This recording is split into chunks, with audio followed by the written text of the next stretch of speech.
Dominus vobiscum.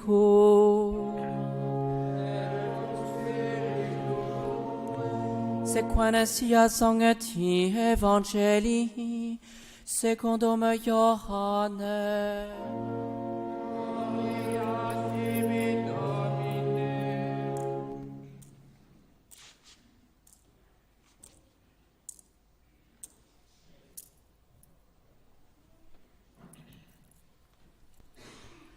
En ce temps-là, il y eut des noces à Cana de Galilée, et la mère de Jésus était là. Jésus aussi fut invité aux noces, ainsi que ses disciples.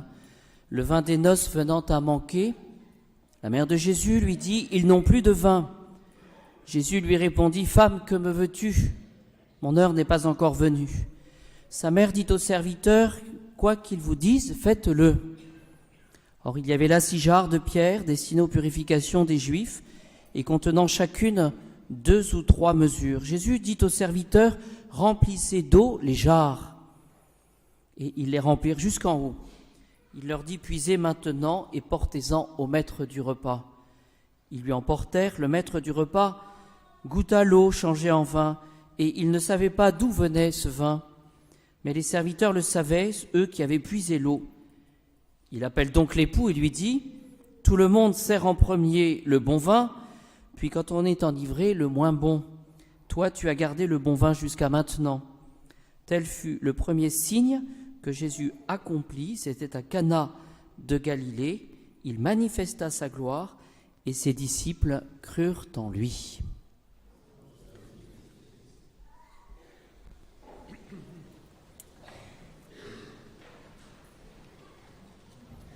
Au nom du Père, du Fils et du Saint-Esprit, ainsi soit-il.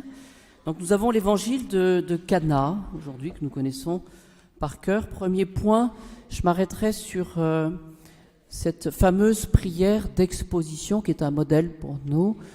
Ils n'ont plus de vin. Comment s'y prend Notre-Dame pour obtenir une grâce de son Fils Sauveur? Ils n'ont plus de vin, c'est ce qu'on appelle en théologie morale la prière d'exposition. Souvent dans la prière, nous disons « Seigneur, je veux bien faire tout ce que vous voulez, mais j'aimerais bien que ce soit comme ça, comme ça, comme ça. » On donne un cahier des charges pour le bon Dieu. La Sainte Vierge, elle est plus fine. La Sainte Vierge, elle dit, voilà, elle reconnaît, elle fait état de ce qui est. Alors vous avez, tout d'abord, je pensais que c'était une bonne chose que de rappeler tout simplement les différentes définitions de la prière. Saint Jean Damascène, ascension de l'âme vers Dieu. Vous savez, souvent on se pose la question, mais j'ai du mal à prier, c'est compliqué. Ou alors en général, ce que je fais, c'est que je repousse. Voilà, je vais faire ma prière, je vais réciter mon chapelet, mais tout à l'heure. Voilà, mais je le ferai tout à l'heure. Mais souvent on arrive en fin de journée et on n'a pas récité son chapelet. Donc ascension de l'âme vers Dieu, il s'agit de grandir. Voilà.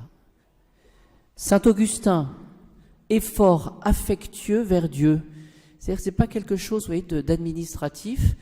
Il y a une prière, donc il y a une demande, et je retiens cet adjectif de saint Augustin, effort affectueux, c'est-à-dire qu'on va y mettre tout son cœur dans la prière. Et puis, selon les rapports mutuels entre Dieu et l'âme, les auteurs spirituels font état de conversation avec Dieu. Vous voyez, une prière, c'est pas un monologue. Voilà. C'est-à-dire qu'on écoute, on parle, on demande. Il y a des moments de silence, des moments de prière, des moments de demande, des moments d'adoration. Ce qui fait que finalement, si on veut bien comprendre ce que c'est que la prière, eh bien c'est une élévation de notre âme vers Dieu en vue de lui rendre nos devoirs et de lui demander ses grâces pour en devenir meilleur. Oui, donc il y a cette grâce que nous demandons de mieux correspondre à la volonté de Dieu, que votre volonté soit faite sur la terre comme au ciel. Pour certains d'entre nous, on pourrait changer, finalement c'est un peu à la mode, le Notre Père en disant que ma volonté soit faite sur la terre. Ouais, je crois qu'on se trompe souvent un petit peu d'objectif. Donc voilà pour la prière d'exposition. Et que dit saint François de Sales par rapport à cette prière d'exposition? Ils n'ont plus de vin. Il dit c'est une prière très excellente parce qu'elle est pleine, dit-il, de révérence et d'humilité. Et quand on parle de révérence, vous voyez, prenons le soin, lorsque nous commençons de prier, bien de nous arrêter. On va accomplir une action sacrée, donc de bien nous mettre en présence du bon Dieu. Et Saint François de Sales dit, elle n'est pas remplie d'arrogance et de présomption. Vous savez, ces personnes qui disent, moi je sais, donc j'ai pas besoin. Et donc cela manifeste une profonde humilité. Et voici le formel pour présenter une nécessité. Il n'y a plus de vin pour des noces. Et donc il s'agit de se contenter, dit-il, de représenter simplement ces nécessités à notre Seigneur, puis le laisser faire en nous tenant assurés qu'il pourvoira selon ce qui sera le plus convenable. Alors pour vous, chers parents, je pense que vous pouvez imiter cette situation, finalement, vous connaissez, je pense, de temps en temps. Vous avez eu un enfant qui a été insupportable toute la journée. Bon, pardon pour les enfants, ça n'arrive jamais. Et vous avez la maman qui dit le soir à son mari, tu te débrouilles, mais moi j'en peux plus. Voilà, tu fais ce que tu veux, mais c'est fini. Voilà. Ben, c'est un petit peu ça la prière, Seigneur. Voilà, j'ai tel besoin, mais c'est vous qui allez maintenant trouver la solution. Et donc, Saint François de Sales dit, Seigneur, votre créature est désolée, affligée, pleine de sécheresse et d'aridité, remplie de misère et de péché. Vous savez bien ce dont j'ai besoin. Et donc, voilà, je vous le présente bien humblement. Donc, prière d'exposition. Deuxième point, très court. On est un peu dans cet évangile étonné que notre Seigneur dise « Femme, que me veux-tu » Mon heure n'est pas encore venue. On serait tenté d'interpréter cette apostrophe « femme » comme quelque chose d'un petit peu dur. Voilà, mais il n'en est rien.